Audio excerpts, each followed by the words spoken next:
பெற்றுக்கொள்கிற ஜனங்கள் இல்ல கைகளை பண்ணுங்க.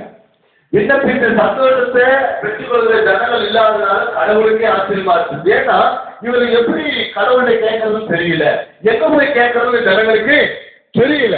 ஆகவே ஆண்டவராகிய தெய்வம் இந்த பூமிக்கு அவரே இறங்கி வந்தார். ஆண்டவர் சொல்றாரு, இன்னைக்கு உலகத்துல எதை பார்த்தாலும் பயம். கடந்த நாட்கள்ல ஒரு பத்திரிகை செய்தியை வாசித்தேன்.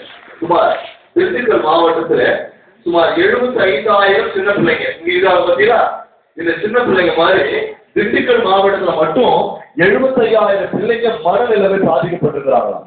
நல்ல ஸ்கூலுக்கு போற பிள்ளைங்க, படிக்கிற பிள்ளைங்க. ஆனா அவர்களை 28வது வசனம் சொல்லுகிறது, ஏன் இந்த பூமிக்கு வந்தார் தெரியுமா?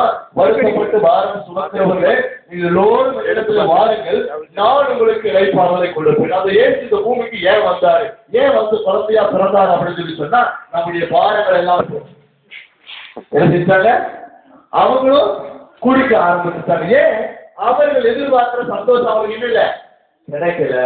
வேலை செஞ்சுட்டு வந்தா நிம்மதியான தூக்கம் அவங்களுக்கு வரல. ஆனா ஆண்டவர் சொல்றாரு, இதை பற்றிலாம் நீங்க பயப்பட வேண்டாம். உங்க வாழ்க்கையில சந்தோஷம் இல்லைன்னு பயப்பட வேண்டாம், பணம் இல்லைன்னு பயப்பட வேண்டாம், உங்க தேவைகள் சந்திக்கப்படுறது பயப்பட வேண்டாம், இல்லை என் பிள்ளை எப்படி வளர்ப்பேன் பயப்பட வேண்டாம்.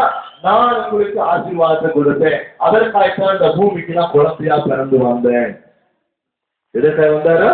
என்னுடைய கஷ்டத்தை எல்லாம் எடுத்துக்கொள்ள முடியும். ஹாஸ்பிட்டலுக்கு போயிட்டு நம்ம மருத்துவம் பார்க்கிறோம், கடைசியில எல்லா பணத்தையும் நம்மகிட்ட வாங்கிட்டு நடக்க எடுத்துருவாங்க. தெரியுமா, உங்களையும் என்னை ஆசீர்வதிக்கப்படி உங்களுடைய பிரச்சனைகள் உங்க கண்ணில் எல்லாவற்றையும் பிறந்திருக்கு. ஆகவே இந்த கிறிஸ்துமஸ் நாளை கொண்டாட வந்ததுக்கு அன்பான இந்த பேரூர் மக்களுக்கு ஆண்டவர் சொல்ற வார்த்தை என்னன்னு